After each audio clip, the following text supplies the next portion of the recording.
ਗੰਗਾ ਦੇ ਕੰਢੇ ਜਦੋਂ ਗੁਰੂ ਨਾਨਕ ਸਾਹਿਬ ਨੇ ਕਰਮਕਾਂਡੀ ਪੰਡਤਾਂ ਨੂੰ ਇਲਾਹੀ ਸੁਨੇਹਾ ਦਿੱਤਾ ਸੀ ਤਾਂ ਉਸ ਵੇਲੇ ਕਿਹਾ ਜਾਂਦਾ ਹੈ ਕਿ ਇੱਕ ਗ੍ਰੀਸ ਦਾ ਵਿਅਕਤੀ ਗੁਰੂ ਨਾਨਕ ਸਾਹਿਬ ਦੇ ਵਿਚਾਰਾਂ ਤੋਂ ਕਾਫੀ ਪ੍ਰਭਾਵਿਤ ਹੋਇਆ ਸੀ, ਜੋ ਕਿ ਮਾਰਟਿਨ ਲੂਥਰ ਦਾ ਹੀ ਚੇਲਾ ਸੀ। ਉਸ ਨੇ ਗੁਰੂ ਨਾਨਕ ਸਾਹਿਬ ਦੇ ਅੱਗੇ ਅਰਜ਼ੋਈ ਕੀਤੀ ਕਿ ਉਹ ਯੂਰਪ ਗ੍ਰੀਸ ਦੇ ਵਿੱਚ ਉਹਨਾਂ ਨੂੰ ਆ ਕੇ ਦਰਸ਼ਨ ਦੇਣ, ਅਤੇ ਇਹ ਗੱਲ 1503 ਦੀ ਹੈ। ਤੇ ਗੁਰੂ ਨਾਨਕ ਸਾਹਿਬ ਜਦੋਂ ਬਗਦਾਦ, ਮੱਕੇ ਮਦੀਨੇ ਗਏ ਤਾਂ ਉੱਥੇ ਉਹਨਾਂ ਦੀ ਭੇਟ ਮਾਰਟਿਨ ਲੂਥਰ ਦੇ ਨਾਲ ਵੀ ਹੋਈ, ਜੋ ਕਿ ਗੁਰੂ ਨਾਨਕ ਸਾਹਿਬ ਦੇ ਵਿਚਾਰਾਂ ਤੋਂ ਕਾਫੀ ਪ੍ਰਭਾਵਿਤ ਹੋਇਆ। ਹੁਣ ਇਹ ਇਤਿਹਾਸ ਸ਼ਾਇਦ ਬਹੁਤੇ ਲੋਕਾਂ ਦੇ ਗਲੇ ਤੋਂ ਥੱਲੇ ਨਹੀਂ ਉਤਰ ਰਿਹਾ ਹੋਵੇਗਾ ਤੇ ਇੱਕ ਝੂਠ ਕਹਿ ਕੇ ਇਸ ਇਤਿਹਾਸ ਨੂੰ ਨਕਾਰਿਆ ਜਾ ਰਿਹਾ ਹੈ ਕਿ ਗੁਰੂ ਨਾਨਕ ਸਾਹਿਬ ਬਗਦਾਦ ਤੋਂ ਹੀ ਵਾਪਿਸ ਆ ਗਏ ਸਨ ਤੇ ਉਹ ਕਦੀ ਯੂਰਪ ਦੀ ਧਰਤੀ ਦੇ ਉੱਤੇ ਗਏ ਹੀ ਨਹੀਂ ਸਨ। ਉਹ ਅਜਿਹਾ ਕਿਉਂ ਸੋਚ ਰਹੇ ਨੇ ਇਹ ਤਾਂ ਉਹਨਾਂ ਨੂੰ ਹੀ ਪਤਾ ਹੈ, ਪਰ ਗੈਰ ਸਿੱਖ ਇਤਿਹਾਸ ਦੀਆਂ ਅਜਿਹੀਆਂ ਬਹੁਤ ਸਾਰੀਆਂ ਕਿਤਾਬਾਂ ਨੇ ਜਿਸ ਦੇ ਵਿੱਚ ਇਹ ਸਾਫ਼-ਸਾਫ਼ ਹਵਾਲੇ ਮਿਲਦੇ ਨੇ ਕਿ ਗੁਰੂ ਨਾਨਕ ਸਾਹਿਬ ਯੂਰਪ ਦੇ ਵਿੱਚ ਇਟਲੀ, ਸਪੇਨ, ਗ੍ਰੀਸ ਵਿਖੇ ਕਾਫੀ ਦਿਨ ਰਹੇ ਤੇ ਸੰਗਤਾਂ ਨੂੰ ਉਪਦੇਸ਼ ਦਿੱਤੇ। ਹੋਰ ਤਾਂ ਹੋਰ ਭੱਟਾਂ ਦੇ ਸਵਈਆਂ ਦੇ ਵਿੱਚ ਵੀ ਇਸ ਗੱਲ ਦਾ ਜ਼ਿਕਰ ਆਉਂਦਾ ਹੈ, ਪਰ ਗੁਰਬਾਣੀ ਦੇ ਪ੍ਰਤੀ ਇਗਨੋਰੈਂਸ ਅਤੇ ਡੂੰਗੀ ਖੋਜ ਨਾ ਹੋਣ ਕਰਕੇ ਅੱਜ ਤੱਕ ਉਹਨਾਂ ਸਵਈਆਂ ਦਾ ਅਸਲ ਮਤਲਬ ਕਿਸੇ ਨੂੰ ਵੀ ਨਹੀਂ ਪਤਾ ਲੱਗਿਆ। ਪਰ ਅੱਜ ਅਸੀਂ ਫਰਾਂਸ ਦੇ ਲਿਖਾਰੀ ਹਿਊਜ਼ ਥਾਮਸ ਦੀ ਲਿਖੀ ਗਈ ਕਿਤਾਬ the story of Atlantic slave trade ਦਾ ਹਵਾਲਾ ਦੇਣ ਜਾ ਰਹੇ ਹਾਂ, ਜੋ ਕਿ ਯੂਰਪ ਦੇ ਵਿੱਚ ਹੁੰਦੇ ਇਨਸਾਨਾਂ ਦੇ ਵਪਾਰ ਦੀ ਕਹਾਣੀ ਬਿਆਨ ਕਰਦੀ ਹੈ। ਜਿਸ ਕਿਤਾਬ ਦੇ ਮੁਤਾਬਿਕ 1520 ਦੇ ਵਿੱਚ ਗੁਰੂ ਨਾਨਕ ਸਾਹਿਬ ਸਪੇਨ ਆਏ ਸਨ ਤੇ ਸੈਵਿਲੀ, ਲਿਸਬੋਨ ਦੇ ਵਿੱਚ ਕਾਫੀ ਦਿਨ ਰੁਕੇ ਸਨ। ਉਨੀ ਦਿਨੀ ਸੈਵਿਲੀ ਗੁਲਾਮਾਂ ਦਾ ਗੜ ਹੁੰਦਾ ਸੀ ਤੇ ਇੱਥੇ ਹੀ ਵੱਡੀਆਂ ਗੁਲਾਮਾਂ ਦੀਆਂ ਮੰਡੀਆਂ ਲੱਗਿਆ ਕਰਦੀਆਂ ਸਨ। ਸੈਵਿਲੀ ਸਪੇਨ ਨੂੰ ਹੀ ਕਿਹਾ ਜਾਂਦਾ ਹੈ। ਉਸ ਸਮੇਂ Charles V Roman empire, Italy, Greece, Spain ਅਤੇ ਪੁਰਤਗਾਲ ਦਾ ਰਾਜਾ ਸੀ ਤੇ ਉਸਨੇ ਆਪਣੇ ਦੋਸਤ ਗੌਰਵੁਡ ਨੂੰ 1519 ਦੇ ਵਿੱਚ ਗੁਲਾਮਾਂ ਦਾ ਵਪਾਰ ਕਰਨ ਦਾ ਲਾਇਸੈਂਸ ਦਿੱਤਾ ਸੀ। 1520 ਦੇ ਵਿੱਚ ਗੁਰੂ ਨਾਨਕ ਸਾਹਿਬ ਤੇ ਉਹਨਾਂ ਦੇ ਇੱਕ ਸਾਥੀ ਨੂੰ ਭਾਰਤੀ ਗੁਲਾਮਾਂ ਦੇ ਨਾਲ ਹੀ ਫੜ ਕੇ ਸਪੇਨ ਦੇ ਵਿੱਚ ਲਿਆਂਦਾ ਗਿਆ ਸੀ ਅਤੇ ਬਾਕੀ ਗੁਲਾਮਾਂ ਦੇ ਨਾਲ ਸੈਵਿਲੀ ਸਪੇਨ ਕਿਲੇ ਦੇ ਵਿੱਚ ਰੱਖਿਆ ਗਿਆ ਸੀ। ਵੱਖੋ-ਵੱਖ ਕਮਰਿਆਂ ਦੇ ਵਿੱਚ ਗੁਲਾਮਾਂ ਨੂੰ ਕੈਦ ਕੀਤਾ ਗਿਆ। ਗੁਰੂ ਨਾਨਕ ਸਾਹਿਬ ਦੇ ਹੱਥ ਰੱਸੀ ਦੇ ਨਾਲ ਬੰਨੇ ਗਏ ਸੀ ਤੇ ਮੂੰਹ ਦੇ ਉੱਤੇ ਕੱਪੜਾ ਵੀ ਦਿੱਤਾ ਗਿਆ ਸੀ ਤੇ ਅਜਿਹਾ ਹੀ ਗੁਰੂ ਨਾਨਕ ਸਾਹਿਬ ਦੇ ਸਾਥੀ ਮਰਦਾਨਾ ਦੇ ਨਾਲ ਵੀ ਕੀਤਾ ਗਿਆ ਸੀ। ਕਮਰੇ ਦੇ ਵਿੱਚੋਂ ਗੁਰੂ ਨਾਨਕ ਸਾਹਿਬ ਨਿਕਲ ਕੇ ਦੂਸਰੇ ਕਮਰਿਆਂ ਦੇ ਵਿੱਚ ਗਏ ਤਾਂ ਜੋ ਬਾਕੀ ਲੋਕਾਂ ਦੀ ਮਦਦ ਕੀਤੀ ਜਾ ਸਕੇ। ਇੱਕ ਕਮਰੇ ਦੇ ਕੋਲੋਂ ਲੰਘਦਿਆਂ ਇੱਕ ਗੁਲਾਮ ਔਰਤ ਅੱਗੇ ਆਈ ਤੇ ਹੱਥ ਜੋੜ ਕੇ ਨਮਸਕਾਰ ਕੀਤੀ ਤੇ ਉਹ ਗੁਰੂ ਨਾਨਕ ਸਾਹਿਬ ਨੂੰ ਕਹਿਣ ਲੱਗੀ ਕਿ ਤੁਸੀਂ ਰੱਬੀ ਰੂਪ ਲੱਗਦੇ ਹੋ, ਮੈਂ ਤੁਹਾਡੀ ਸੇਵਾ ਕਰਨੀ ਚਾਹੁੰਦੀ ਹਾਂ।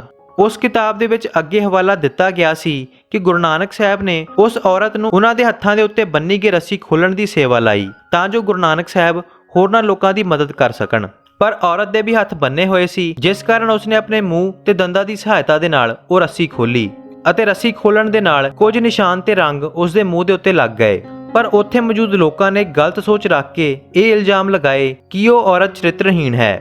ਗੁਰੂ ਨਾਨਕ ਸਾਹਿਬ ਨੂੰ ਉਹ ਲੋਕ ਇੰਡੀਅਨ ਸੰਤ ਕਹਿੰਦੇ ਸੀ ਤੇ ਮਰਦਾਨੇ ਨੂੰ ਉਹਨਾਂ ਦਾ ਸਹਾਇਕ ਮਜੀਸ਼ੀਅਨ ਕਿਹਾ ਜਾਂਦਾ ਸੀ ਤੇ ਲੋਕਾਂ ਨੇ ਤੋਹਮਤਾਂ ਲਗਾਉਣੀਆਂ ਸ਼ੁਰੂ ਕੀਤੀਆਂ ਕਿ ਉਸ ਔਰਤ ਤੇ ਇੰਡੀਅਨ ਸੰਤ ਦੇ ਵਿੱਚ ਕੋਈ ਸੰਬੰਧ ਹੈ ਤੇ ਲੋਕਾਂ ਨੇ ਉਸ ਔਰਤ ਨੂੰ ਗਾਲਾਂ ਕੱਢਣੀਆਂ ਸ਼ੁਰੂ ਕੀਤੀਆਂ ਤੇ ਉਸ ਔਰਤ ਦੇ ਪਤੀ ਨੇ ਵੀ ਉਸ ਦਾ ਸਾਥ ਛੱਡ ਦਿੱਤਾ।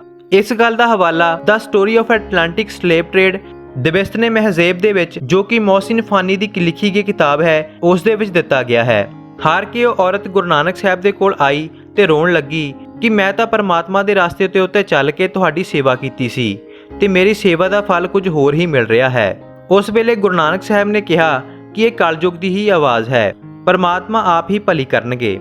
ਇਹ ਗੱਲ ਹਾਲੇ ਮੁੱਕੀ ਨਹੀਂ ਸੀ ਕਿ ਕਿਲੇ ਦੇ ਮੇਨ ਦਰਵਾਜ਼ੇ ਦੀ ਚਾਬੀ ਕਿਤੇ ਗੁੰਮ ਹੋ ਗਈ। ਵੱਡਾ ਦਰਵਾਜ਼ਾ ਸੀ, ਚਾਬੀ ਤੋਂ ਬਿਨਾਂ ਖੋਲ ਨਹੀਂ ਸਕਦਾ ਸੀ ਤੇ ਉਸ ਨੂੰ ਤੋੜਨਾ ਤਾਂ ਬਹੁਤ ਹੀ ਜ਼ਿਆਦਾ ਮੁਸ਼ਕਿਲ ਸੀ। ਚਾਬੀ ਨਹੀਂ ਲੱਭੀ, ਸਾਰੀਆਂ ਕੋਸ਼ਿਸ਼ਾਂ ਕੀਤੀਆਂ ਗਈਆਂ। ਗੁਰੂ ਨਾਨਕ ਸਾਹਿਬ ਨੇ ਕਿਹਾ ਕਿ ਜਿਸ ਦਾ ਮਨ ਸੱਚਾ ਹੈ ਉਹੀ ਇਸ ਦਰਵਾਜ਼ੇ ਨੂੰ ਖੋਲ ਸਕਦਾ ਹੈ ਤੇ ਉਹ ਔਰਤ ਜਿਸ ਨੂੰ ਤੁਸੀਂ ਗਾਲਾਂ ਕੱਢ ਰਹੇ ਹੋ, ਜੇਕਰ ਉਹ ਆਪਣੇ ਹੱਥ ਇਸ ਤਾਲੇ ਨੂੰ ਲਗਾਵੇਗੀ ਤਾਂ ਇਹ ਦਰਵਾਜ਼ਾ ਖੁੱਲ ਜਾਵੇਗਾ। ਪਰ ਲੋਕਾਂ ਨੇ ਗੁਰੂ ਨਾਨਕ ਸਾਹਿਬ ਦੀ ਗੱਲ ਨਹੀਂ ਮੰਨੀ। ਸਾਰੀਆਂ ਕੋਸ਼ਿਸ਼ਾਂ ਨਾਕਾਮ ਹੋਈਆਂ। ਲੋਕ, ਗੁਲਾਮ, ਸੈਨਿਕ ਤੇ ਘੋੜੇ ਪਾਣੀ ਦੀ ਕਮੀ ਦੇ ਨਾਲ ਪਰੇਸ਼ਾਨ ਹੋ ਰਹੇ ਸੀ। ਆਖਿਰ ਹਾਰ ਕੇ ਲੋਕਾਂ ਨੇ ਗੁਰੂ ਨਾਨਕ ਸਾਹਿਬ ਦੇ ਅੱਗੇ ਅਰਜ਼ੋਈ ਕੀਤੀ, ਤੁਸੀਂ ਹੀ ਹੁਣ ਇਸ ਮੁਸੀਬਤ ਦੇ ਵਿੱਚੋਂ ਸਾਨੂੰ ਕੱਢੋ।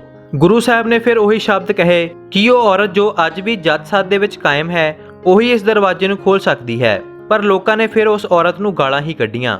ਆਖਿਰ ਜਦੋਂ ਅੰਤ ਹੀ ਹੋ ਗਿਆ ਤੇ ਗੁਰੂ ਨਾਨਕ ਸਾਹਿਬ ਨੇ ਉਸ ਔਰਤ ਨੂੰ ਦਰਵਾਜ਼ਾ ਖੋਲ੍ਹਣ ਵਾਸਤੇ ਕਿਹਾ। ਔਰਤ ਦਰਵਾਜ਼ੇ ਦੇ ਵੱਲ ਵਧਣ ਲੱਗੀ ਤੇ ਲੋਕ ਉਸ ਦੇ ਉੱਪਰ ਹੱਸਦੇ ਰਹੇ ਤੇ ਉਸ ਨੂੰ ਗਾਲਾਂ ਕੱਢਦੇ ਰਹੇ। ਔਰਤ ਨੇ ਬਿਨਾਂ ਉਹਨਾਂ ਦੀਆਂ ਗੱਲਾਂ ਦੀ ਪਰਵਾਹ ਕੀਤੇ ਜਾ ਕੇ ਤਾਲੇ ਨੂੰ ਹੱਥ ਲਗਾਇਆ ਹੀ ਸੀ ਕਿ ਤਾਲਾ ਝੱਟ ਹੀ ਖੁੱਲ ਗਿਆ ਤੇ ਨਾਲ ਹੀ ਦਰਵਾਜ਼ਾ ਵੀ। ਇਹ ਦੇਖ ਕੇ ਹਰ ਕੋਈ ਉੱਥੇ ਹੈਰਾਨ ਹੋ ਗਿਆ ਤੇ ਉਸ ਔਰਤ ਦੇ ਪੈਰਾਂ ਦੇ ਵਿੱਚ ਡਿੱਗ ਪਿਆ। ਹੌਲੀ ਹੌਲੀ ਇਹ ਘਟਨਾ ਯੂਰਪ ਦੇ ਰਾਜੇ ਤੇ ਉਸ ਵੇਲੇ ਦੇ ਪੌਪ ਦੇ ਕੰਨਾਂ ਦੇ ਵਿੱਚ ਪਹੁੰਚੀ। ਅਤੇ ਉਸ ਵੇਲੇ ਦੇ ਪੌਪ ਦੇ ਹੁਕਮ ਦੇ ਅਨੁਸਾਰ ਹੀ ਇਨਸਾਨਾਂ ਦਾ ਵਪਾਰ ਕੀਤਾ ਜਾ ਰਿਹਾ ਸੀ। ਦੱਸਿਆ ਜਾਂਦਾ ਹੈ ਕਿ ਗੁਰੂ ਨਾਨਕ ਸਾਹਿਬ ਫਿਰ ਪੌਪ ਨੂੰ ਮਿਲਣ ਵਾਸਤੇ ਵੈਟੀਕਨ ਸਿਟੀ ਗਏ, ਜਿੱਥੇ ਉਹਨਾਂ ਦੇ ਨਾਲ ਮਾਰਟਿਨ ਲੂਥਰ ਵੀ ਸੀ, ਜੋ ਕਿ ਅਰਬੀ ਭਾਸ਼ਾ ਦਾ ਗਿਆਤਾ ਸੀ। ਉੱਥੇ ਉਸਨੇ ਪੌਪ ਤੇ ਗੁਰੂ ਨਾਨਕ ਸਾਹਿਬ ਦੀ ਗੱਲਬਾਤ ਨੂੰ ਟਰਾਂਸਲੇਟ ਕੀਤਾ ਗ੍ਰੀਕ ਭਾਸ਼ਾ ਤੋਂ ਅਰਬੀ ਭਾਸ਼ਾ ਦੇ ਵਿੱਚ, ਅਤੇ ਗੁਰੂ ਨਾਨਕ ਸਾਹਿਬ ਨੇ ਉਸ ਪੌਪ ਨੂੰ ਸੰਦੇਸ਼ ਦਿੱਤਾ ਕਿ ਸਾਰੀ ਮਨੁੱਖਤਾ ਇੱਕ ਬਰਾਬਰ ਹੈ। ਜਿਸ ਤੋਂ ਬਾਅਦ ਪੌਪ ਨੇ ਯੂਰਪ ਦੇ ਵਿੱਚ ਗੁਲਾਮ ਪ੍ਰਥਾ ਨੂੰ ਬਿਲਕੁਲ ਬੰਦ ਕਰ ਦਿੱਤਾ। ਇਸ ਗੱਲ ਦਾ ਹਵਾਲਾ 27 ਫਰਵਰੀ 2013 ਨੂੰ ਹੁਣ ਦੇ ਸਮੇਂ ਦੇ ਪੌਪ ਨੇ ਦਿੱਤਾ, ਅਤੇ ਨੈਸ਼ਨਲ ਐਨਸਾਈਕਲੋਪੀਡੀਆ ਜੋ ਕਿ 1920 ਦੇ ਵਿੱਚ ਰਿਲੀਜ਼ ਹੋਇਆ ਸੀ, ਉਸ ਦੇ ਵਿੱਚ ਵੀ ਇਸ ਗੱਲ ਦਾ ਹਵਾਲਾ ਦਿੱਤਾ ਗਿਆ ਹੈ। ਅਗਰ ਤੁਸੀਂ ਵੀ ਇਸ ਇਤਿਹਾਸ ਦੇ ਉੱਤੇ ਹਾਲੇ ਵੀ ਸ਼ੱਕ ਕਰਦੇ ਹੋ ਤਾਂ ਆਪਣੇ ਮੋਬਾਈਲ ਜਾਂ ਫਿਰ ਲੈਪਟਾਪ ਤੇ ਤੁਸੀਂ the story of Atlantic slave trade by Hughes Thomas type ਕਰਕੇ ਪੜ੍ਹ ਸਕਦੇ ਹੋ।